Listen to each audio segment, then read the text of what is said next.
اور پہلے لوگ پچھلے لوگوں سے کہیں گے کہ پھر تم کو ہم پر کوئی فوقیت نہیں، سو تم بھی اپنے کردار کے بدلے میں عذاب کا مزہ چکھو۔ جو لوگ ہماری آیتوں کو جھوٹا بتلاتے ہیں اور ان سے تکبر کرتے ہیں، ان کے لیے آسمان کے دروازے نہ کھولے جائیں گے اور وہ لوگ کبھی جنت میں داخل نہ ہوں گے جب تک کہ اونٹ سوئی کے ناکے کے اندر نہ چلا جائے، اور ہم مجرم لوگوں کو ایسی ہی سزا دیتے ہیں۔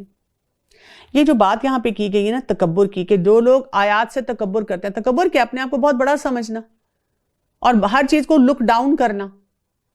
اور جب وہ یہ کام کرتے ہیں تو پھر کیا ہوتا ہے؟ ان کا پھر ایٹیٹیوڈ ایسا بن جاتا ہے اس تکبر کی وجہ سے کہ ان کو اللہ کا کوئی حکم اپیل نہیں کرتا۔ اور یہاں پہ وہ کیا کام کر رہے ہوتے ہیں؟ وہ ایسے طریقے سے باتیں سوچ رہے تھے۔ اللہ تعالیٰ کہتے ہیں کہ اٹ ول بی امپاسبل، ناممکن کام ہے ان لوگوں کے لیے کہ یہ کبھی جنت میں جو ہے وہ داخل ہو سکیں۔ اس کو کہتے ہیں تعلیق بالمحال، کہ کچھ بھی ہو جائے یہ نہیں داخل ہوں گے، یہ کسی صورت میں بھی وہاں نہیں جا سکیں گے۔ ان کے لیے آتش دوزخ کا بچھونا ہوگا اور ان کے اوپر اسی کا اوڑھنا ہوگا، اور ہم ایسے ظالموں کو ایسی ہی سزا دیتے ہیں۔ اور جو لوگ ایمان لائے، انہوں نے نیک کام کیے، ہم کسی شخص کو اس کی قدرت سے زیادہ کوئی کام نہیں بتلاتے، ایسے لوگ جنت والے ہیں اور اس میں ہمیشہ ہمیشہ رہیں گے۔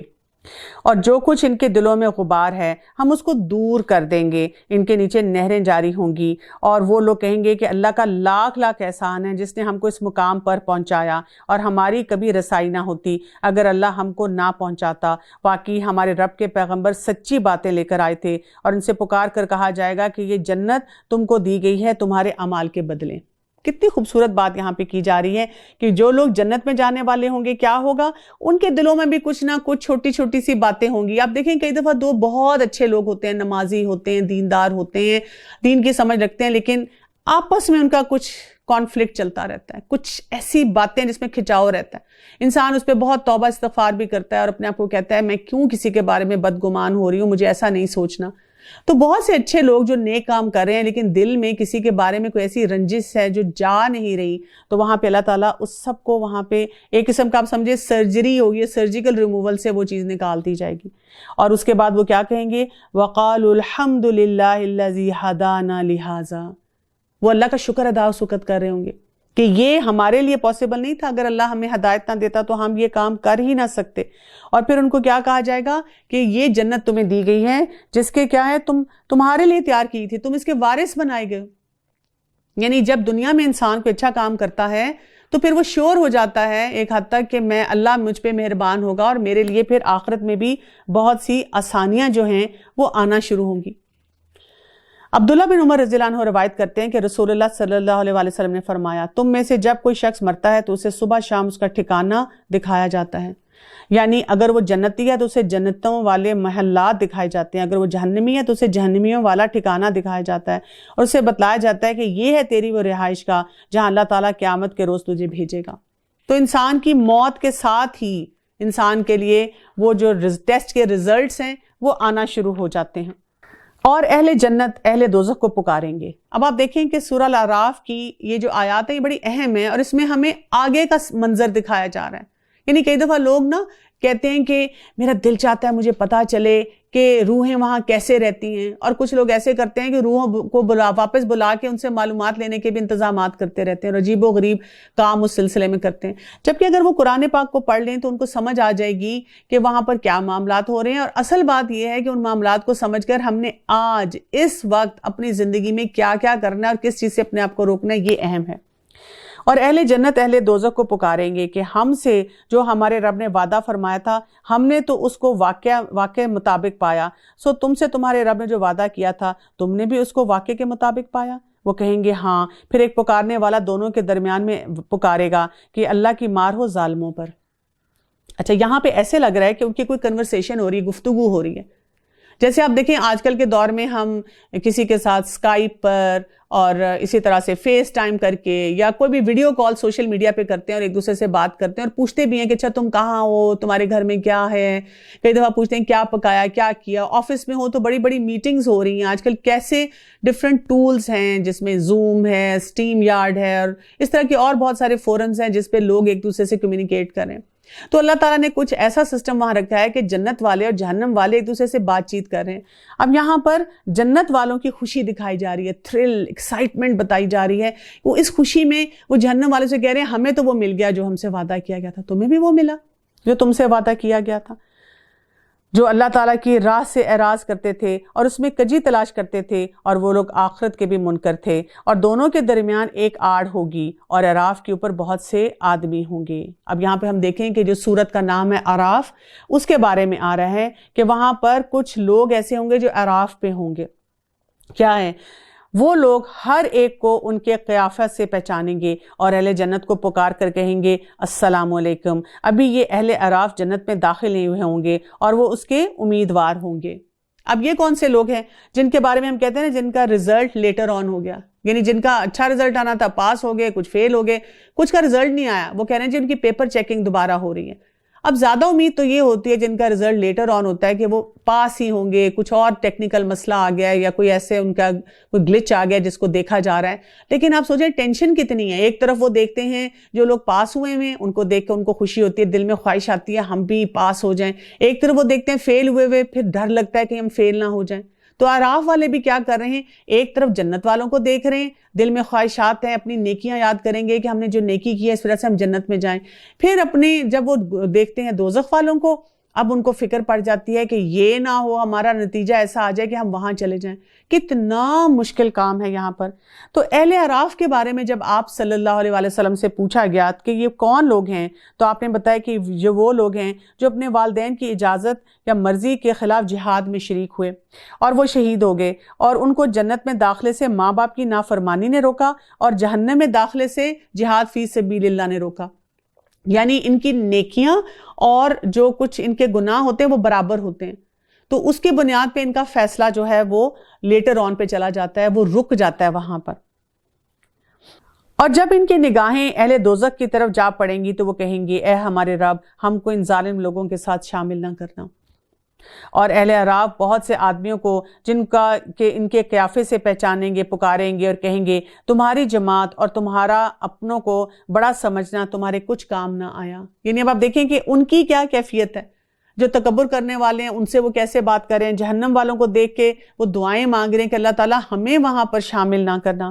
کیا یہ وہی ہیں جن کی نسبت تم قسمیں کھا کھا کر کہا کرتے تھے کہ اللہ تعالیٰ ان پر رحمت نہ کرے گا، ان کو یوں حکم ہوگا کہ جاؤ جنت میں، تم پر نہ کچھ اندیشہ ہے اور نہ تم مغموم ہوگے؟ تو الٹیمیٹلی کیا ہو جاتا ہے کہ یہ لوگ جو ہیں اللہ تعالیٰ ان کا فیصلہ کرتا ہے تو یہ جنت میں جاتے ہیں، اور دوزخ والے جنت والوں کو پکاریں گے کہ ہمارے اوپر تھوڑا پانی ہی ڈال دو یا کچھ اور ہی دے دو جو اللہ نے تم کو دے رکھا ہے۔ جنت والے کہیں گے اللہ تعالیٰ نے دونوں چیزوں کی کافروں کے لیے بندش کر دی ہے۔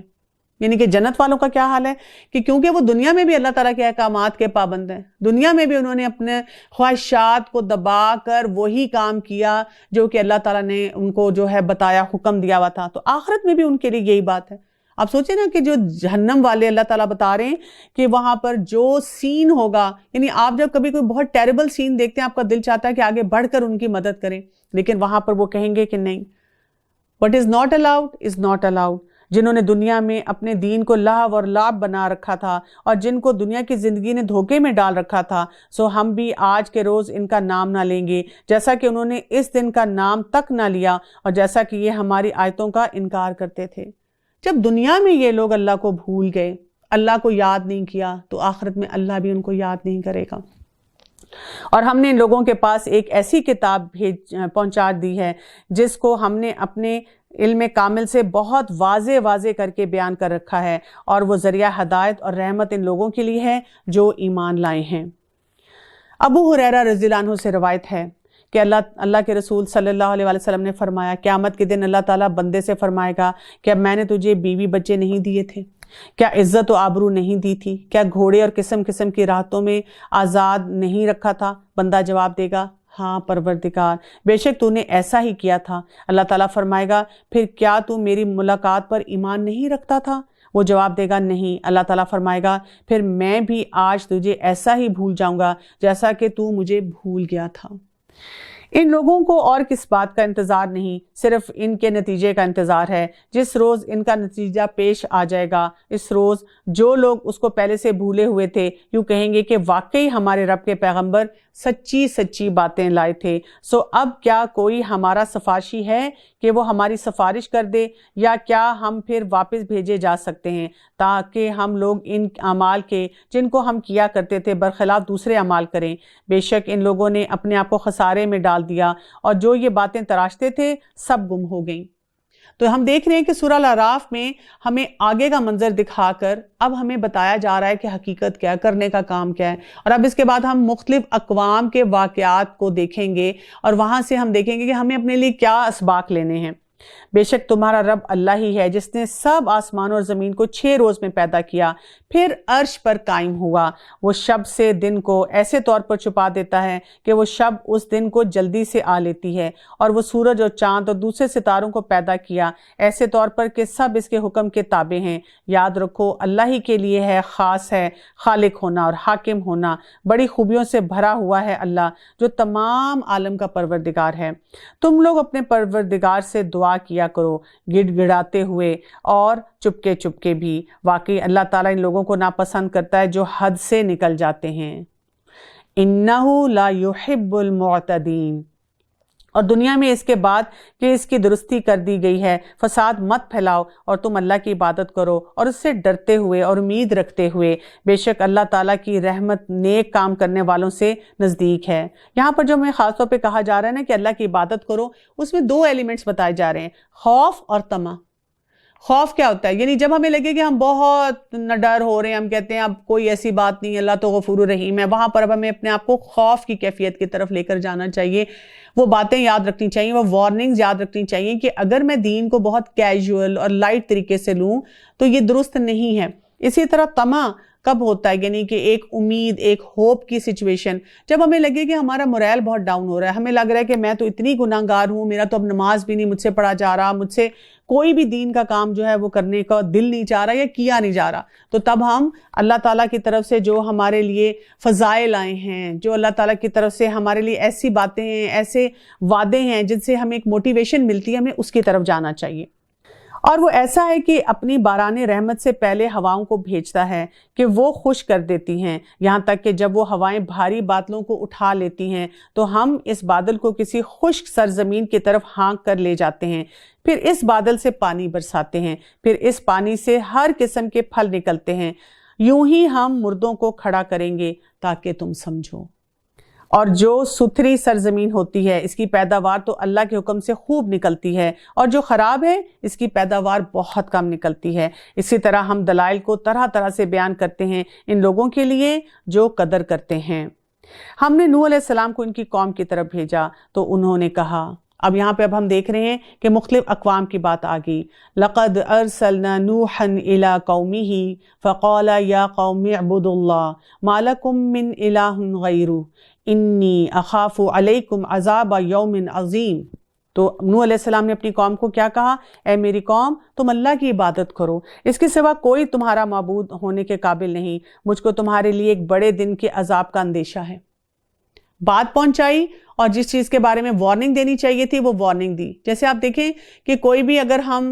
کوئی گیجٹ خریدتے ہیں، کوئی مشین لیتے ہیں، تو اس میں جو انسٹرکشنز ہوتی ہیں، ایک پیج پہ یہ ہوتا ہے لکھا ہوا کہ اس کو ایسے ایسے استعمال کرنا ہے، اور ایک پیج پہ کچھ وارننگز بھی ہوتی ہیں کہ اس کے بارے میں ان معاملات میں آپ نے محتاط رہنا ہے۔ ان کی قوم کے بڑے لوگوں نے کہا کہ ہم تم کو سری غلطی پر دیکھتے ہیں۔ یہاں سے کیا پتہ چلتا ہے کہ اکثر اپوز کرنے والی ایلیٹ کلاس ہوتی ہے، کیونکہ ان کے مفاد پہ بہت بڑی زد پڑتی ہے جب ان کو اپنا لائف سٹائل چینج کرنا پڑتا ہے۔ انہوں نے کہا، اے میری قوم، مجھ میں تو ذرا بھی غلطی نہیں، لیکن میں پروردگار عالم کا رسول ہوں، تم کو اپنے پروردگار کے پیغام پہنچاتا ہوں اور تمہاری خیر خواہی کرتا ہوں، اور میں اللہ کی طرف سے ان امور کی خبر رکھتا ہوں جن کی تم کو خبر نہیں۔ اور کیا تم اس بات سے تعجب کرتے ہو کہ تمہارے پروردگار کی طرف سے تمہاری اپنی قوم کے ایک آدمی کے ذریعے سے کوئی نصیحت کی بات آ گئی ہے تاکہ وہ شخص تم کو ڈرائے اور تاکہ تم ڈر جاؤ اور تاکہ تم پر رحم کیا جائے؟ سو وہ لوگ ان کی تکذیب ہی کرتے رہے تو ہم نے نوح کو اور ان کو جو ان کے ساتھ کشتی میں تھے بچا لیا، اور جن لوگوں نے ہماری آیتوں کو جھٹلایا تھا ان کو ہم نے غرق کر دیا۔ بے شک وہ لوگ اندھے ہو رہے تھے۔ اور ہم نے قوم عاد کی طرف ان کے بھائی ہود کو بھیجا، انہوں نے کہا قَالَ يَا قَوْمِ اعْبُدُوا اللَّهَ مَا لَكُم مِّنْ إِلَٰهٍ غَيْرُهُ أَفَلَا تَتَّقُونَ، اور انہوں نے کہا اے میری قوم تم اللہ کی عبادت کرو، اس کے سوا کوئی تمہارا معبود نہیں، سو کیا تم نہیں ڈرتے، کیا تم تقوی اختیار نہیں کرتے؟ اب آپ دیکھیں ہمیں شارٹ گلمسز دکھائی جا رہی ہیں کہ نوح علیہ السلام نے بات کی، کن لوگوں نے اپوز کیا، انہوں نے کیسے اس کو رسپونڈ کیا، اور اس کے بعد اللہ تعالیٰ نے جو ایمان والے تھے ان کو بچا لیا۔ اب اس کے بعد ہم دیکھ رہے ہیں کہ عاد کے پاس ہود علیہ السلام آئے، اور ہود علیہ السلام جو تھے انہوں نے بھی آ کر اپنی قوم کو وہی سٹینڈرڈ میسج جو تھا، وہی جو اللہ تعالیٰ کی طرف سے آیا تھا دیا۔ ان کی قوم میں جو بڑے لوگ کافر تھے انہوں نے کہا ہم تم کو کم عقلی میں دیکھتے ہیں اور ہم بے شک تم کو جھوٹے لوگوں میں سے سمجھتے ہیں۔ دوبارہ وہی بات ہوئی کہ وہ لوگ جو زیادہ یا پڑھے لکھے تھے یا اپنی قوم میں زیادہ ایک قسم کی ان کا انفلوئنس تھا، ویلیو سمجھی جاتی تھی، انہوں نے لک ڈاؤن کیا۔ انہوں نے کہا کہ اے میری قوم مجھ میں ذرا بھی کم عقلی نہیں، لیکن میں پروردگار عالم کا بھیجا ہوا پیغمبر ہوں، تم کو اپنے پروردگار کے پیغام پہنچاتا ہوں، اور میں تمہارا امانت دار خیر خواہ ہوں۔ وہی بات آ رہی ہے کہ انہوں نے بھی خیر خواہی کی اور جو یہ پیغمبر ہیں وہ بھی خیر خواہی کر رہے ہیں، اور آج کے دور میں بھی یہی کرنے کی ضرورت ہے۔ کئی دفعہ لوگ کہتے ہیں نا کہ کیوں یہ بار بار ہمارے پیچھے پڑتے ہیں، بچے بھی گھر میں کہتے ہیں کہ ماں باپ کیوں ہمارے پیچھے پڑتے ہیں، نماز پڑھو، یہ ایسے کپڑے پہنو، یہ نہ کرو، یہ یہاں نہ جاؤ، یہ نہ کرو، ایسے دوستوں میں نہ اٹھو بیٹھو۔ اسی طرح سے ہم جب باقی بھی لوگوں کو دیکھتے ہیں جو دین کی سمجھ رکھتے ہیں وہ ہمیں روک ٹوک کرتے ہیں، تو ہم بجائے اس کے کہ اس بات کے بارے میں سوچیں کہ ہم منہ بنا رہے ہیں، ان کو ایٹیچیوڈ دے رہے ہیں، پھر بھی یہ بیچارے مسکرا کے ہماری ساری باتوں کو برداشت کرتے ہوئے ہمیں کہتے ہی چلے جا رہے ہیں۔ کیوں؟ اس لیے کہ یہ ان کی خیر خواہی ہے۔ اور کیا تم اس بات سے تعجب کرتے ہو کہ تمہارے پروردگار کی طرف سے تمہارے پاس ایک ایسے شخص کی معرفت ہو جو تمہاری ہی جنس کا ہے، کوئی نصیحت کی بات آ گئی ہے تاکہ وہ شخص تم کو ڈرائے، اور تم یہ حالت یاد کرو کہ اللہ نے تم کو قوم نوح کے بعد جانشین بنایا اور ڈیل ڈول میں تم کو پھیلاؤ زیادہ دیا، سو اللہ کی نعمتوں کو یاد کرو تاکہ تم فلاح پا جاؤ۔ انہوں نے کہا کہ کیا آپ ہمارے پاس اس واسطے سے آئے ہیں کہ ہم صرف اللہ ہی کی عبادت کریں، اور جن کو ہمارے باپ دادا پوچھتے تھے ہم ان کو چھوڑ دیں؟ بس ہم کو جس عذاب کی دھمکی دیتے ہو اس کو ہمارے پاس منگوا دو اگر تم سچے ہو۔ یعنی آپ دیکھیں کہ ان کی جسامت کی بھی بات کی گئی کہ وہ بہت ہیلدی تھے۔ جو ہیلدی انسان ہوتا ہے جسم میں اس کا مائنڈ سیٹ بھی ہیلدی ہوتا ہے، لیکن کتنی بڑی ٹریجڈی ہے کہ اگر آپ جسمانی طور پہ ہیلدی ہیں، آپ کو اللہ تعالیٰ نے بہت بلیسنگز دی ہوئی ہیں، لیکن ایک چیز جو آپ کے اندر نہیں ہے وہ اللہ کی اطاعت نہیں ہے۔ آج کے دور میں بھی ہم دیکھتے ہیں کہ لوگ جم میں جا کر کتنی دیر ایکسرسائز کر لیتے ہیں، اپنا سٹیمنا بلڈ کر لیتے ہیں، لیکن ایک سجدہ کرنا جو ہے، اللہ کے آگے جھکنا جو ہے ان کو مشکل لگتا ہے۔ انہوں نے فرمایا کہ بس اب تم پر اللہ کی طرف سے عذاب اور غضب آیا ہی چاہتا ہے۔ کیا تم مجھ سے ایسے ناموں کے باب میں لڑتے ہو جن کو تم نے اور تمہارے باپ داداؤں نے ٹھہرا لیا ہے؟ ان کے معبود ہونے کی اللہ نے کوئی دلیل نہیں بھیجی، سو تم منتظر رہو اور میں بھی تمہارے ساتھ انتظار کر رہا ہوں کہ ٹھیک ہے ہم نے اپنا کام کر دیا، اب اللہ کی طرف سے جو بھی فیصلہ ہو۔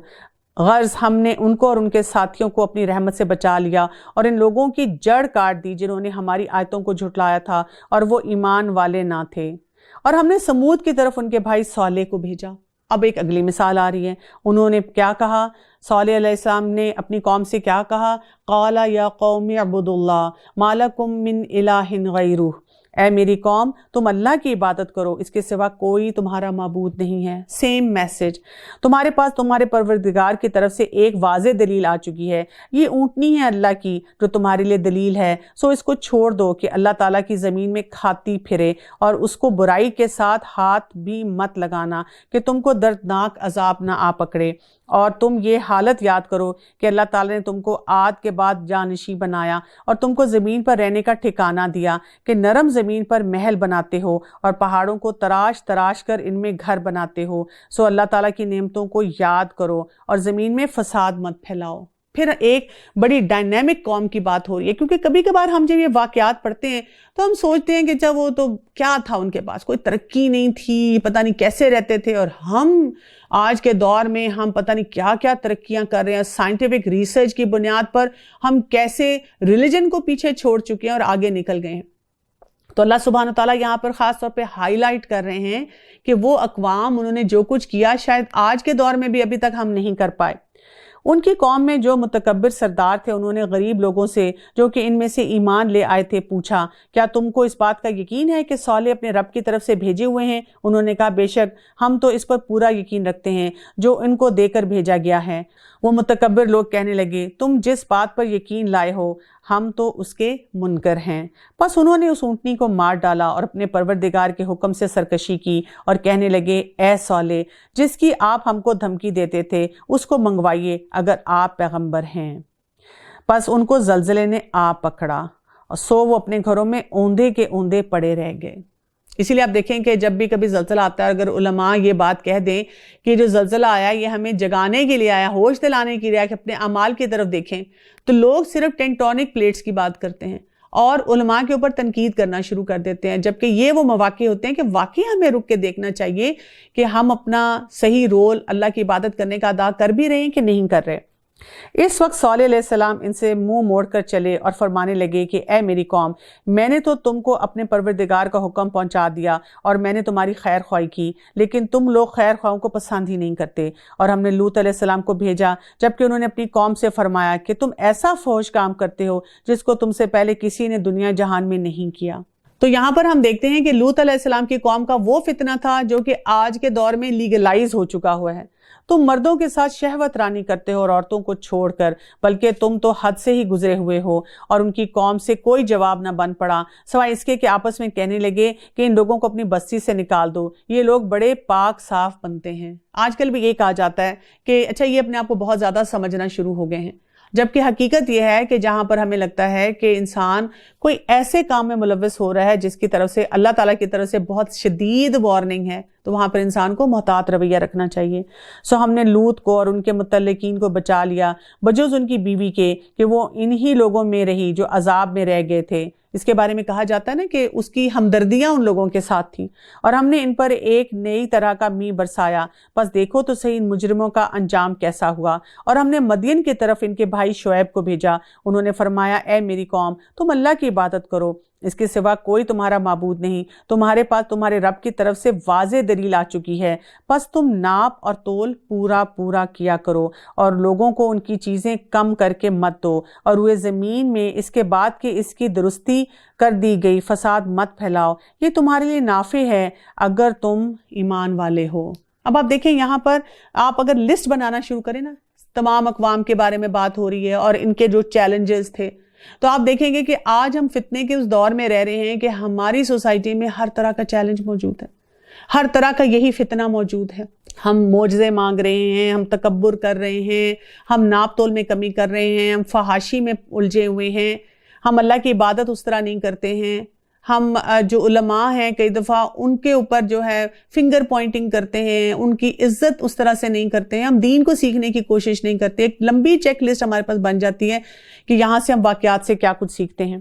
اور تم راستوں پر اس غرض سے مت بیٹھا کرو کہ اللہ پر ایمان لانے والوں کو دھمکیاں دو اور اللہ کی راہ سے روکو، اور اس میں کجی کی تلاش میں لگے رہو، اور اس حالت کو یاد کرو جبکہ تم کم تھے، پھر اللہ نے تم کو زیادہ کر دیا، اور دیکھو کیسا انجام ہوا فساد کرنے والوں کا۔ اور اگر تم میں سے کچھ لوگ اس حکم پر جس کو دے کر مجھ کو بھیجا گیا ہے ایمان لے آئے اور کچھ ایمان نہیں لائے، تو ذرا ٹھہر جاؤ یہاں تک کہ ہمارے درمیان میں اللہ فیصلہ کر دے، وَهُوَ خَيْرُ الْحَاكِمِينَ، اور وہ سب فیصلہ کرنے والوں سے بہتر ہے۔ وآخر دعوانا ان الحمد للہ رب العالمین، سبحانک اللہم وبحمدک، اشہد ان لا الہ الا انت، استغفرک واتوب الیک۔ السلام علیکم ورحمۃ اللہ وبرکاتہ۔